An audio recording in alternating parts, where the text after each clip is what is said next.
Welcome folks, we are Sophie and Philippe, two professional chefs and experienced regenerative farmers. After years of running our own restaurants and organic farm, we are now setting up our latest farm project in Portugal, Philippe's homeland. It's a brand new year! 2024 is here. Hi guys, and welcome back to another episode. As you all know, we have been missing AWOL for 2 whole weeks. Mostly that was because of illness, and of course everybody needs a little break. But we're back and we're going to recap 2023 and look into 2024 and see what we have in store for this beautiful year to come. So I have been iller than I have been in a very long time, and I never get sick, and my entire family hates me for that because I'm always rubbing that in. Everybody falls ill around me and I'm always high and dry, and I talk about how that comes because of good nutrition. So I always think that I have an immunity that is, rock solid and very, very strong. But unfortunately, the beginning of this year, things turned out differently, and karma had something in store for me apparently. So there was a huge domino effect in the household, and we all fell ill one by one, and that was just a strenuous and phlegmy time. This is not a great moment for filming. Severe change of plans, guys. It's raining, cats and dogs, so we are bound to stay undercover. So we're going to do this a little different. I'm just going to walk you guys through everything and show you lots of the images, of course, that we have to back up the story that I'll be telling. So let's take a moment and recap what we've done this year.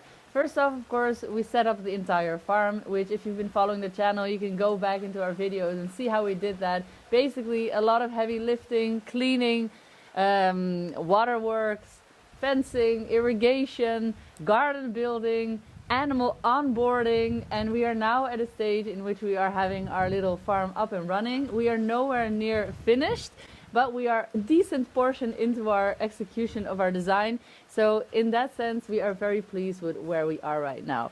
And as all new years begin, you have to take some time to reflect on what you've done and how everything is going. And mostly if some of our assumptions that we've made at the beginning of the year are still, valid, are proven valid, or maybe should we change some things around. So I took some time yesterday evening and I wrote down a list of all the observations that Philippe and I discussed that we thought were worth mentioning to you guys to give you some insight on how our farm has developed and some of the things that we are going to do different next year. So one of the first ones on my list here is actually our grazing, our rotational grazing, and what we've observed. And we have noticed, especially in springtime, that there are certain areas in our farm that dry out very rapidly, and we were able to tell that because we've got great drone footage showing where the grass dries out first. Now, of course, we were expecting some of that in certain areas due to the inclination, but it was interesting to see that it's clear that there's certain areas on the farm where there's a lot of bedrock, meaning that there isn't that much topsoil present, and of course it would make sense that those areas dry out first. So we had made a rotational grazing plan, sort of thinking how long we're going to have the animals in each different area and how long we're going to graze them there before moving them on to new pasture. And our observation has led us to the conclusion that these specific areas on our farm are going to need less intensive grazing, so less impact, because the grass there just will have a harder time recouping. So that is our very first and maybe our most important observation for 2023, and we'll be taking that knowledge into 2024 in our grazing plans. Observation number 2, microclimates. So one of the biggest observations we've made is that we've got a severe microclimate going on in the valley of our farm. Now, we were expecting that to be the case, as we've got a lot of diversity in the landscape on our farm, different slopes, different altitudes, tree structures that are interfering with wind and such, but we were not accounting for the high level of difference in temperature on our lowest part of our farm, where we have our tunnel and our garden, and the place where we are actually most, which is on top near the farmhouse. What that actually means for us in a practical sense is that when we start our seedlings down there, the temperatures are too low, meaning that we are setting ourselves back in time. So we are delaying the whole procedure of starting up our seedlings. Now, we could mitigate for that by putting a lot of electrical blankets under our seedlings and trying to figure it out that way. But we've actually decided to move a second tunnel up near the farmhouse where we have higher temperatures and start our seedlings there. So that's one of our projects moving into 2024, and we'll be executing that quite briefly as, you know, seed production is, the seedling starting, let's say, is just around the corner. Now, as chance will have it, a free tunnel just fell into our lap as somebody around here we know, a family member of Philippe, actually sold a piece of land and was getting rid of a lot of the things he had in his barn. And one of those things was a tunnel. So we sort of got gifted a tunnel from the skies, which is really wonderful. Observation number 3. Observation number 3. So our third observation is about our sheep management. So I've already talked a bit about rotational grazing and the impact on the grass, but when we think about how we dealt with our ruminant animals, we have a few observations. The first one being is that we didn't account for our tree systems to be so vulnerable. So we knew that we were going to have to deal with the sheep escaping every now and then. That's sort of common knowledge if you're rotationally grazing. But we didn't expect them then to go, in a beeline for our young trees. And that happened on 2 occasions. So we mitigated for that by covering our trees or protecting our tree systems. And that is one of the things that we're going to take into 2024. So we are now accounting for the fact that if we plant a new tree, we are going to have to protect it, which means that we have to shift some money around in our budgeting. So that is another observation that is very relevant for us because, of course, moving into the future, you need to now account for some more expenses. Observation number 4. So another observation also in relationship to our sheep management is actually that we found that we have to be much more strict with which sheep we keep and which sheep we don't keep. Now, the reason that I'm mentioning that is because in the first part of the year, or the first part of when we had our sheep come onto the farm, we had our ram, which you might remember, Freddy, was our first sheep.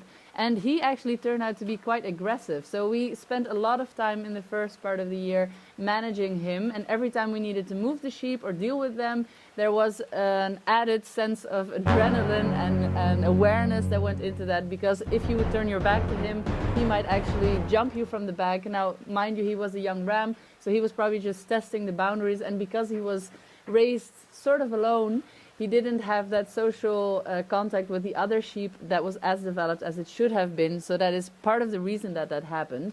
But when we slaughtered our first batch, we basically decided to slaughter Freddy as well.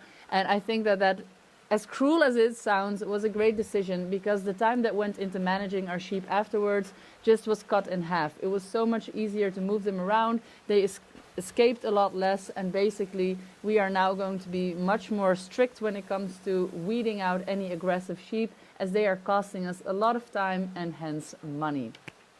High five! Observation number 5. So our 5th observation is not so much a new observation, but rather just the acceptance that we will have to do what we thought we would have to do but didn't want to do. Now, what am I talking about?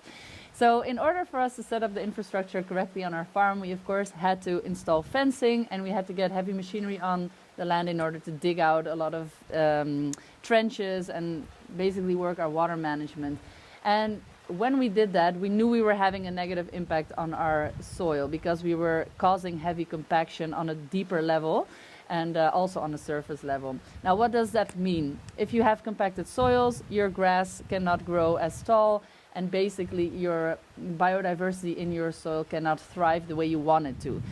The way to mitigate for that is to then run a keyline plow through your field. A keyline plow is something that is a plow basically with, forks that would run through your subsoil and aerate it down below, not so much turning over your topsoil. The problem in our area is that because we have a lot of granite and rocks in our soil, we actually cannot run keyline plows everywhere on our land. So that was one of the problems we were well aware of, and we are trying to find a keyline plow in our area, and we have not succeeded yet. And then secondly, due to the fact that the previous owners of the top field actually plowed this land just before selling it, and they did so in a very messy manner, we have a lot of uneven surface areas on our farm. Now, you could leave that to be if you're only going to graze ruminants, but because we're also getting our chicken tractors through the field, what that practically means for us is that we're actually having a lot of trouble keeping our chicken pens level on the ground, and therefore making it more susceptible for all kinds of animals coming in and making it physically a lot harder for you to move the pens. So we've decided that 2024 is just going to be the year that we have to bite the bullet, and we are going to have to one time probably plow most of our land and till most of our land in order to get it nice and level and to get rid of that compaction. Where we can, we are going to run a keyline plow through it. That probably will only be in a few small spots on the farm. And then, we're going to have to deal with having a very bare soil for a few months. And from then on, we are never touching it again. So that has been something that I've just not been looking forward to, because I don't like the idea of disturbing all our grassland and having to sort of have that period in which then nature needs to, recap itself. But I think for the long haul, it is just an absolute necessity, because this year, by the end of the year, we've really noticed that the grass growth on the places where those tractors and machinery have passed is just very poor. So the grass production there has just really taken a step back, and that is not what we want in the long term. So it's a decision that we will need to make.